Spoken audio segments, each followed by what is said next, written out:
देखिए बच्चों, आइसोमेरिज्म की अगर हम बात करें तो आइसोमेरिज्म में ना दो पार्ट होते हैं, एक तो होता है स्ट्रक्चरल, एक होता है स्टीरियो। अगर हम स्ट्रक्चरल की बात करें तो स्ट्रक्चरल में सबसे पहले हमें समझना होता है कि चेन आइसोमर क्या होता है, फिर पोजीशन आइसोमर्स रहता है, रिंग चेन रहता है, टोटोमर्स रहता है, और भी कई चीज़ें रहती है। आज हम इस कंसाइज वीडियो में जानेंगे कि चेन आइसोमर्स को कैसे आइडेंटिफाई करते हैं, चेन आइसोमरिज्म क्या होते हैं, आइसोमर्स क्या होते हैं। देखिए आइसोमर्स में ये बात हमको ऑलरेडी पता है कि आइसोमर्स जो होते हैं बेटा, उनका मॉलिक्यूलर फॉर्मूला सेम होता है, they have same molecular formula but at least one different property. They have same molecular formula but at least one different property. अब यहाँ पे आइसोमरिज्म के पहले जो लिखा है वो इंडिकेट करता है कि कौन सी प्रॉपर्टी डिफरेंट है। जैसे कि आप देख सकते हो यहाँ आइसोमरिज्म के पहले क्या लिखा हुआ है, चेन लिखा हुआ है, यानी यहाँ चेन में डिफरेंस है। कौन सी चेन में डिफरेंस है? पेरेंट चेन में डिफरेंस है।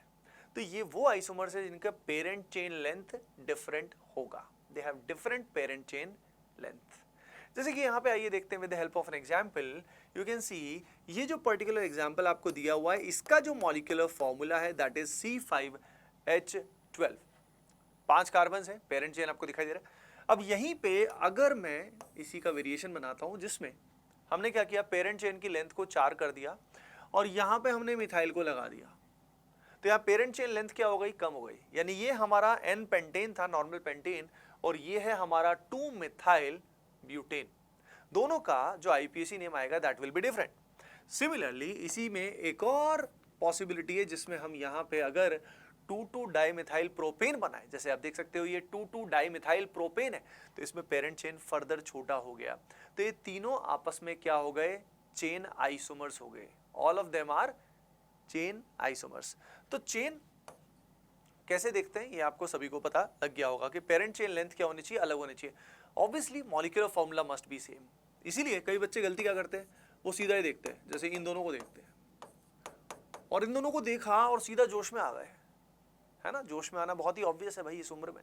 तो यहाँ पे आप देख सकते हो कि इन दोनों में एकदम दिखती है, अरे सर आपने बोला था पेरेंट चेन लेंथ अलग होनी चाहिए, तो इनकी भी तो अलग है। अरे ठुल्लू, इन दोनों का मॉलिक्यूलर फॉर्मूला भी तो अलग है, मॉलिक्यूलर फॉर्मूला तो सेम आना चाहिए। तो इस बात का ख्याल रख कि मॉलिक्यूलर फॉर्मूला मतलब पहले आइसोमर्स तो हो, तो ये आपस में क्या है, दीज आर होमोलोग्स। क्या होते हैं, होमोलोग्स होते हैं। होमोलोग्स को अलग से भी एक कॉन्सेप्ट वीडियो में मैं बता दूंगा कि होमोलोग्स कैसे हैं, क्योंकि उससे रिलेटेड भी क्वेश्चन कभी कभी बन जाते हैं।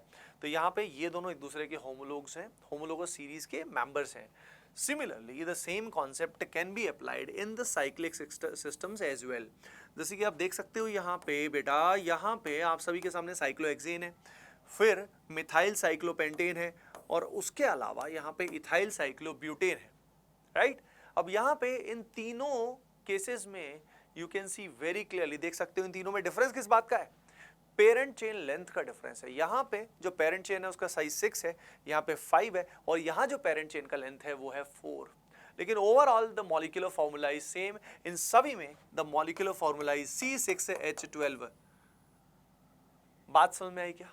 तो इस तरीके से हम साइक्लिक में भी देख सकते हैं द सेम थिंग, ये यहाँ पे भी पॉसिबिलिटी है। चलिए देखते हैं अगला एग्जाम्पल। इस अगले एग्जाम्पल को आप सभी वीडियो को पॉज करके भी ट्राई कर सकते हैं। जैसे कि मान लीजिए यहाँ पे हमारे पास CHO ग्रुप लगा है, और मान लीजिए हमारे पास यहाँ पे CHO ग्रुप लगा है।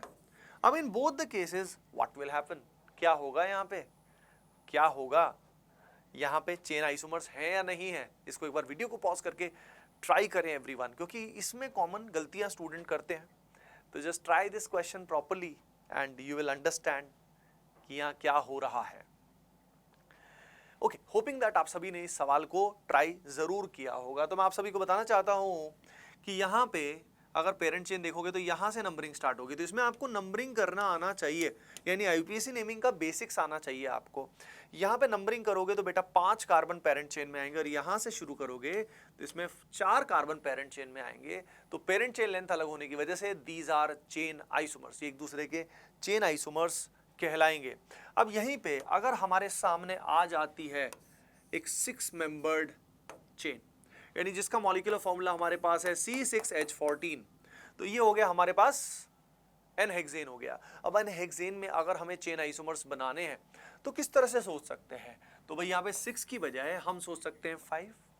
पेरेंट चेन लेंथ 5 हो गया, और मिथाइल को मैं यहां भी लगा सकता हूं, ठीक है, और यहां भी लगा सकता हूं। जब मैंने यहां लगाया और यहां लगाया तो वो एक दूसरे के तो पोजिशनल आइसोमर होंगे, जो हम एक नेक्स्ट वीडियो में देखेंगे पोजिशनल क्या होते हैं।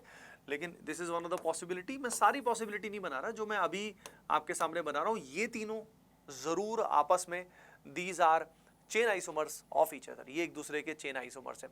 चलिए अब इस बेसिस पे चेन आइसोमर्स आइडेंटिफाई करना बहुत बहुत आसान होता है, और नॉर्मली स्टूडेंट्स चेन और पोजिशनल में कंफ्यूज होते हैं। तो अगले कॉन्सेप्ट वीडियो में हम लोग पोजिशन जो आइसोमर्स होते हैं वो क्या होते हैं, पोजिशनल, उनको देखने वाले हैं। एक होमवर्क मैं आज आपको देने वाला हूं, देखते हैं कितने बच्चे उसको सही करते हैं। होपिंग दैट आप सभी उसको सही करोगे। The question is something like this, right. आपको चेक करना है कि क्या ये दोनों जो आपको दिखाई दे रहे हैं ये एक दूसरे के चेन आइसोमर्स हैं या नहीं है। जस्ट कमेंट्स में बताइए, जिसका भी जवाब सही होगा उसका कमेंट पिन किया जाएगा। एंड आप में से जो भी बच्चे एक बहुत ही अमेजिंग रेलेवेंट टेस्ट सीरीज चाहते हैं बच्चों, ATP स्टार ऐप या वेबसाइट पे जाइए, वहां से तुरंत एनरोल करके अपने टेस्ट देना शुरू करें। All the best, love you all.